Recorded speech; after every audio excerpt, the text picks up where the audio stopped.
Do you want to learn the tricks that top leaders use to get the most out of themselves and their teams? Well, Naftali Hoff is here to help. Lead to Succeed picks the brains of top leaders to learn about their challenges, insights, and best practices. Here's Naftali. Hello, Lead to Succeed Nation. It's Naftali Hoff, and welcome to Lead to Succeed, episode 111. Today, I have the pleasure of speaking with Nick Jonsson. Nick is an international best-selling author and award-winning speaker, leadership keynote speaker, and executive mental health advocate. Nick is also the co-founder and MD of EGN Singapore, one of Asia's premier networking organizations. He built a caring community that provides hundreds of executives with a safe haven to share their challenges and receive support and learn from each other. Nick is passionate about raising awareness of mental health and combating loneliness in the modern business world. He recently published a book, Executive Loneliness: The 5 Pathways to Overcoming Isolation, Stress, Anxiety, and Depression in the Modern Business World, which provides practical strategies for overcoming isolation and building connections in the workplace. Nick, it's so great to have you on the show today. Fantastic to be here. Thank you for the warm welcome. Oh, it's my pleasure. And I'm going to jump right in because, you know, your bio has a lot to unpack. I'm very interested in the community component of it, but I want to jump right into the area, which I think is very, very relevant for executives today. I almost wonder if you think it's more relevant today than before, but that's the issue of loneliness. Why do you think? I mean, I'll sort of unpack it from my own mind. You've got organizations, companies, these are usually big places with lots of people. And yet at the same time, the person who's in charge of it all, you're telling us, feels lonely and feels like they don't have a place to turn and all of that. So unpack what that looks like and tell us why you think that is. Well, as the good old saying goes, you know, it's lonely at the top, and it's certainly true. And the more you look into this topic, the more you realize that that's how it is. But what I mean with that is not necessarily that you have to be the CEO to feel lonely. It can be lonely at every level in an organization, and especially perhaps if you feel that there's no one you can talk to about your challenges. You might be worried that they will take it to someone else, or maybe you're worried that you will not be up for the next promotion, or maybe you're shy to admit something that you worry that if people find out about this, maybe you'll be next in line to let go. So that are some of the issues that executives really feel internally, and that when they keep these inside themselves, that's when loneliness can creep in. Wow. Yeah. And I think that the vulnerability piece, you know, because again, we're surrounded with a lot of people. And by the way, I'm a former headmaster of a school, so I know exactly what this looks like. And that's actually something I talk about in my first book, Becoming the New Boss, is the idea that as you transition into leadership, you're not playing the same game anymore. It might be the same company, and you might have just been promoted one level up, but it's a total change in mindset in terms of what your job is, your responsibilities, but it's also about connecting with and interacting with your people at a very, very different way. And you don't have as many people playing that game as you did when you were further down the ranks. So that does create a sense of who can I talk to? So I know you've created an organization to help people. Tell us a little bit about that and how that helps, and what would you say are the primary benefits that leaders get from the networking and the other things that you're involved with?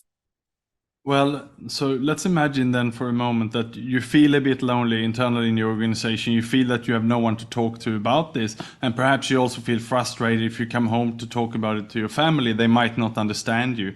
And also if you come and see your friends, they might not also understand what you're going through because they're working at a different level as well. Sure.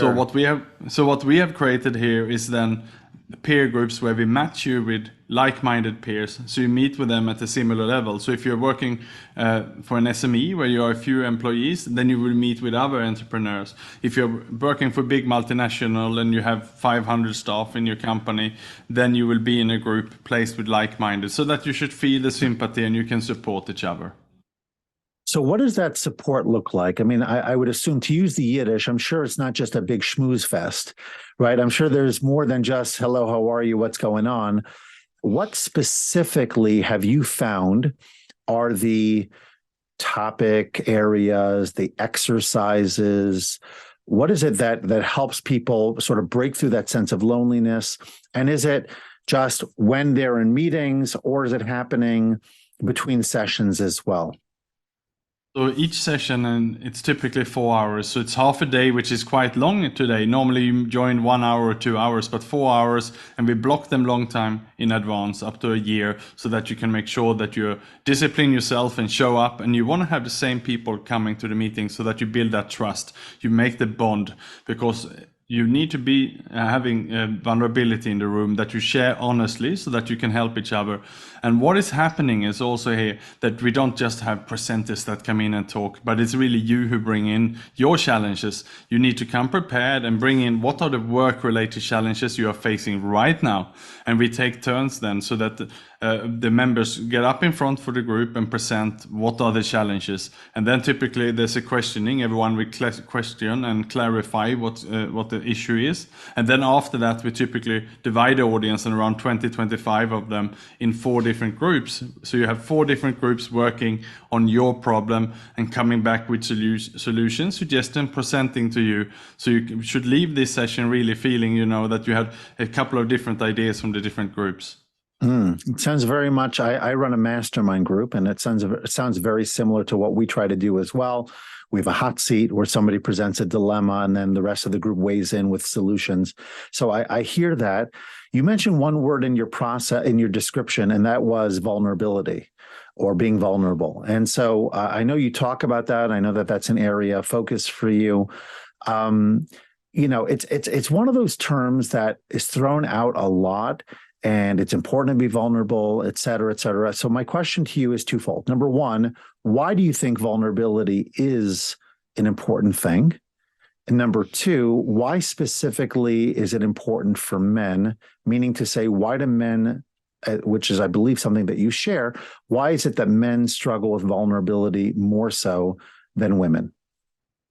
Well, first of all, vulnerability these days, I think we need to see it as a strength, and we need to really practice this muscle of being vulnerability. And if we practice this in a safe environment, may it be in your mastermind groups or in our peer groups, so we just get that trust in the process, and we start to get comfortable with the uncomfortable, then we start to, outside of this safe space, also be vulnerable, perhaps with our family, with our children, for example. And you mentioned here about men also. It's very difficult for a boy to go to the father sometimes to cry, and vice versa. We are very close as men in these relationships. And just very briefly, I can share a very quick story here with you, because there was last week, I also have a men's group outside here where we are talking about issues. And there was a gentleman whose son is 18 years of age, and his cat have died, and they have been together for 18 years. The cat was born basically when the son was born. And he said, I know that my son is suffering inside, but it's very difficult to talk to him about this. It's hard to discuss his feelings. He's not crying openly. He's just shut down, and he's just isolating himself. So I think we just need to really create these safe places, maybe in a men's group, a peer group, a mastermind group, where we talk about our feelings and we become more vulnerable, so that we create a society where it's okay to be more open with each other. Okay, so I'm hearing it in a very specific way, which is totally fine. The idea that I should be able to open up and have candid conversations about my emotions and things like that.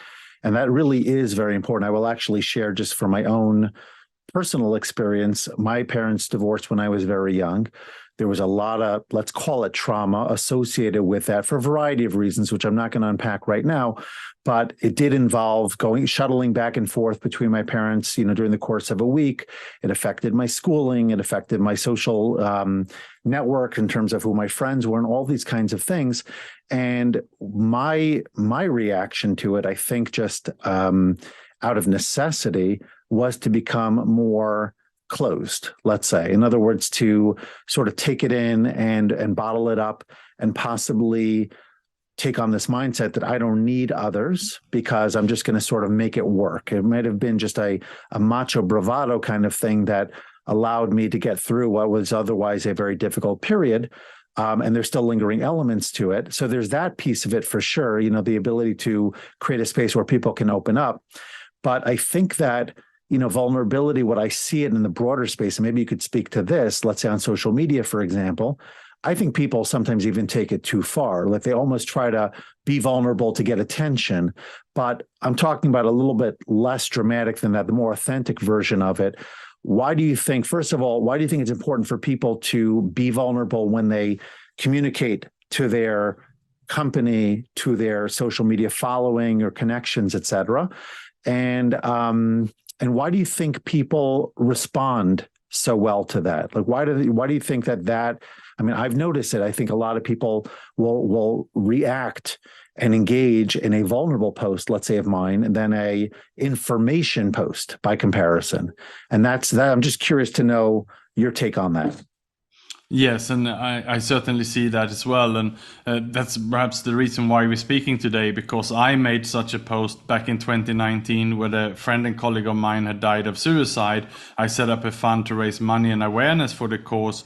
And what I didn't realize that after I made that LinkedIn post with a video of mine, the next day when I woke up, my whole feed was packed and I received emails and messages all over the world. It never happened before, not for any positive post or news or anything else. I've never seen anything like it.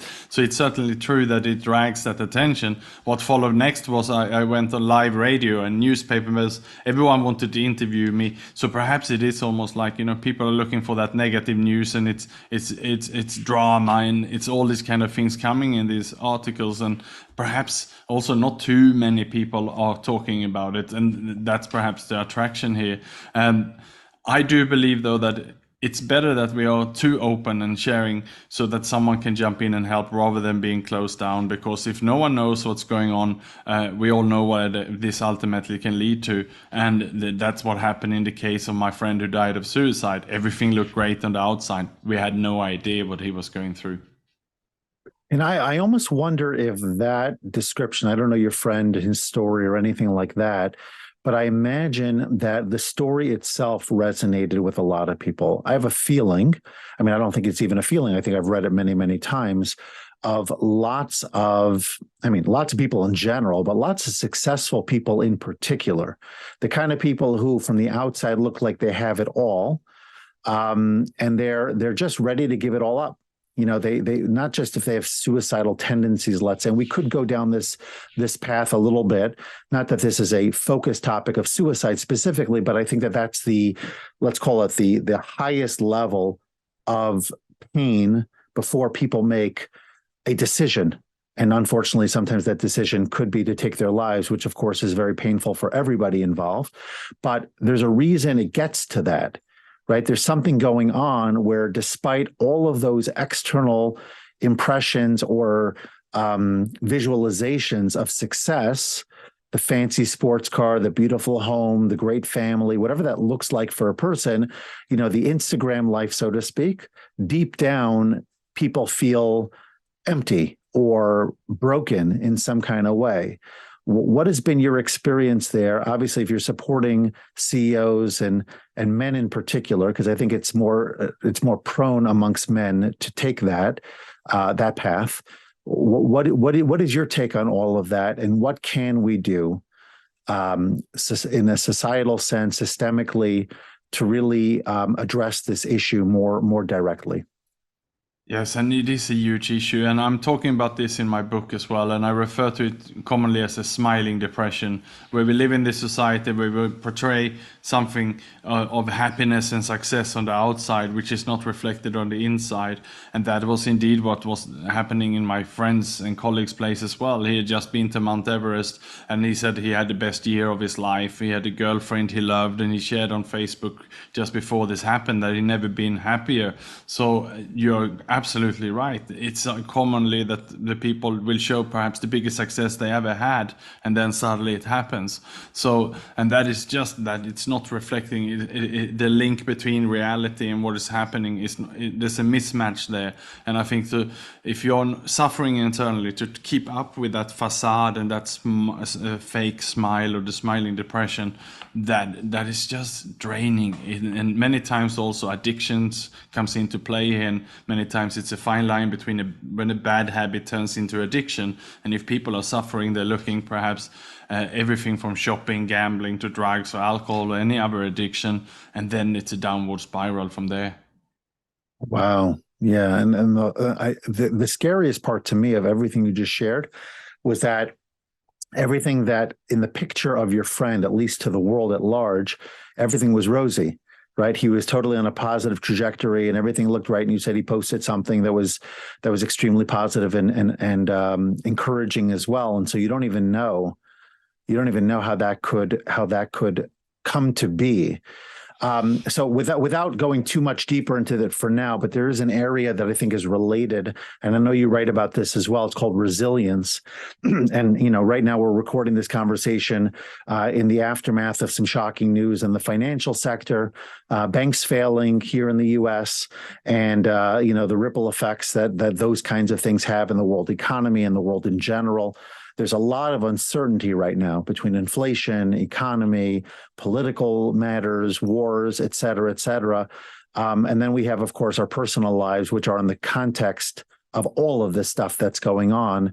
How do you help people, or what is some advice that you would have for folks who want to be more resilient? They know that they need to be able to get their head out of the news. They need to be able to focus even when things are difficult. Be resilient in their relationships, in their business building, whether that's sales calls, whether that's other things, just dealing with all the challenges and the headwinds. What's your approach? Well, I think you almost said it there. Get your head out of the news. I think that's the first thing here, right? It's about looking after what you can control, and don't look at the whole world. Don't absorb all the world's problems and take them on your shoulders. Do what you can do. And I've been in recovery myself after I had some mental health crisis and issues a couple of years ago. And coming back then, it was really about living a day at a time and focusing on what you can do. And that is how I live now. I'm trying to not look overseas, and of course it's very difficult to avoid all these news because they're coming from every channel, but then take a step back, and I'm also trying to make sure that I'm back to basics, eating well, sleeping well, exercising. And if you have the fundamentals right and you live a day at a time and you're doing the right next thing, the only thing that you can do now, then you're in a pretty decent place. Okay, so you actually started to answer the next question that I was going to ask, which is great. And you talked about sleeping and eating properly, exercise, all of that. But the main question was going to focus on this idea of living one day at a time, because that is, it really is a foundational and fundamental approach, but it's not always so easy to execute because our brains don't do what we want them to do, right? And so, for example, the idea, if I tell you not to think about, to use, I'm forgetting his name, Seth Godin's example of purple cows, right? If I tell you, do not think about purple cows, your brain will only think about purple cows, right? So your brain will not listen to you the way you want it to. And your emotions follow a similar path. So practically speaking, it's all nice and good. We can say all the cliches about live it one day at a time and get back to basics. But practically speaking, walk us through what that looks like so that when you have all those voices chirping in your head, you're still in control.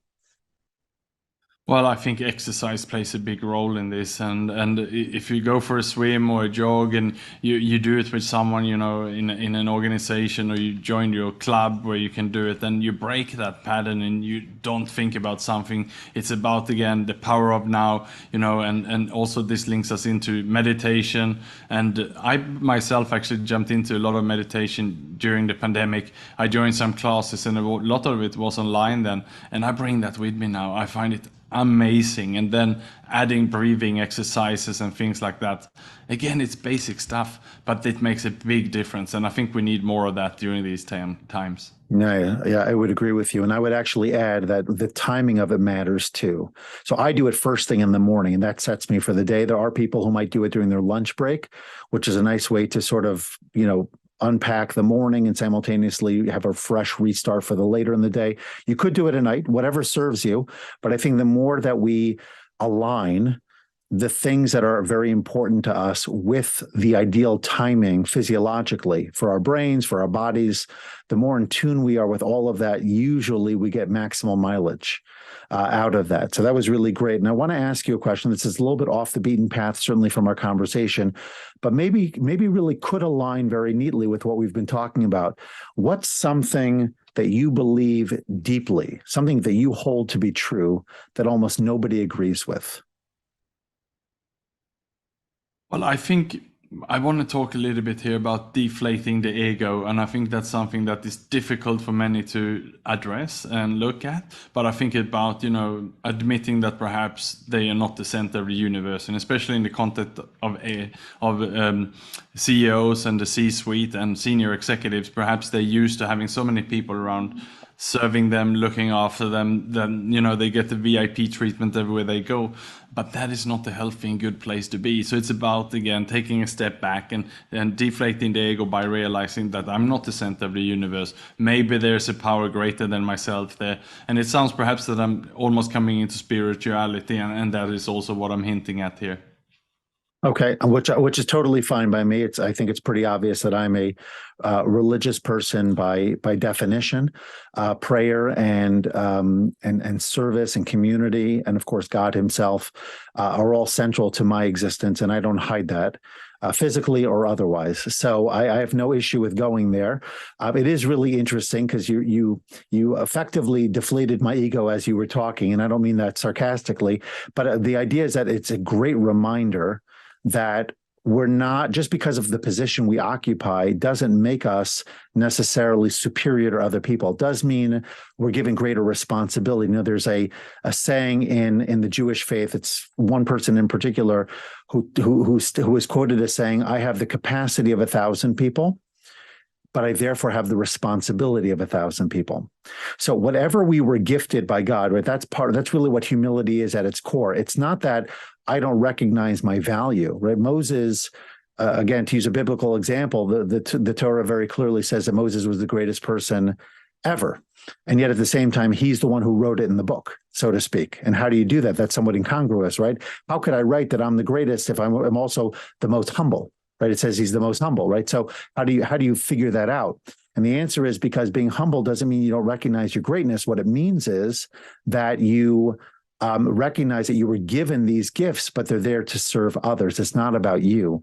And what you did effectively there, Nick, in your statement was you took the CEO and brought him or her to a place where they start to think a little bit differently. When I was head of school, I thought I was the greatest thing because everybody told me I was. And that's at least at the beginning, until I ran into some trouble. But if you believe your own press, you can easily get yourself into trouble. And so thank you for bringing us back to reality, so to speak, with that. And this last question of this segment, it's a question I ask all of my guests. And you may have already alluded to it, but this is going to be more personal for you. What has been your biggest mistake in your journey so far, and how have you learned from it and grown from it? Well, it was when I kept my big secrets in the past. I was doing really well in a role, but I didn't know it. I felt very insecure because in my 2 previous roles, I'd actually been laid off. One company was acquired and I was part of a big layoff, but the other company, I just didn't get along with my boss. So I had 2 layoffs behind me and I was very insecure in my 3rd job. And I didn't tell anyone. And I was telling myself all these negative stories inside my own mind. It was like a tape recorder, repeating the same message. And I was just waiting for the day to come when I would be laid off again. And I was just so full of anxiety that in the end, I thought it's better I take the destiny in my own hands. So I wrote my resignation letter, which I held on to for about 6 months, but eventually I sent it in. And by that time, I had already made up my mind that I was going to leave the place, but they were all shocked, surprised, and they tried to save me. But in my mind, I'd already switched off at that time. And that is really an opener for me, and I never ever want to make that mistake again, because if only I would have spoken up early about the small little issues that they were at the time, this could have been solved. Got it. Wow. Very powerful. Okay, so we are going to transition now to rapid fire, where we keep things short and sweet. What are the kinds of books that you enjoy reading the most? I really love to read biographies. Biographies. Anyone in particular? Well, I read a lot about the rock stars, actually, because talking about big egos, they almost like senior executives. And I read recently the biography of Bruce Dickinson of Iron Maiden. Fascinating. I hear that one. Okay, fascinating. A cool thing about living in Singapore that most people don't know. Well, it's on the equator, so we have the same temperature the whole year round. I'm not sure if everyone realized that it's actually on the equator. Wow. Okay. And what is that temperature for the most part? About 32, 33. Okay. And let's translate Celsius. that to Fahrenheit. That would be in the 70s, a little bit warmer even. A bit warmer, maybe. Oh, wow. How about that? Okay. I think I need to relocate because it's in that number now in Fahrenheit by us, which is certainly not where I need it to be. Your favorite hobby? Well, it's running. Running. Okay. And the last one, a productivity tip that helps you to get more done. I'm up very early. I'm normally a riser at 4:30 a.m. Wow, you beat me by a half an hour. I'm up by 5 typically. Okay, awesome. How can people connect with you, Nick? How can they learn more about your work? Well, they can go to Amazon and look up my book called Executive Loneliness. Otherwise, they find me on LinkedIn, and it's Nick Jonsson with a Swedish spelling on Johnson, Jonsson. Got it. Perfect. So everybody should definitely check you out. You have a lot of wisdom to share, but I'm going to ask you for one last nugget. So please leave us with a final life lesson to end the episode. Well, I want to end by saying that if anyone of the listeners have anything on their mind, any challenge, any issue which gives them that pain, perhaps keeping them awake at night, just write it down on a paper and think of who can I take this to. It can be a friend, a colleague, a family member. Otherwise, there's so many anonymous hotlines you can call. There's even all the 12-step support groups, and anything is there for any issue you have. And most is run by volunteers. So just don't hold back. Just lift the phone or send that email and reach out. Well, thank you so much for sharing your wisdom and for lifting the curtain on some of the biggest challenges that we have, but won't necessarily comfortably acknowledge or admit to. It's been a very powerful session. I'm really glad that we were able to create the time, and thank you for hopping on evening time in Singapore so that we could have this conversation. It's been a true pleasure, and I'm sure that my listeners are going to be getting a copy of your book, because with all that you dropped in just this short period of time, I can only imagine how much there is in the book itself. So thank you again for coming on Lead to Succeed today.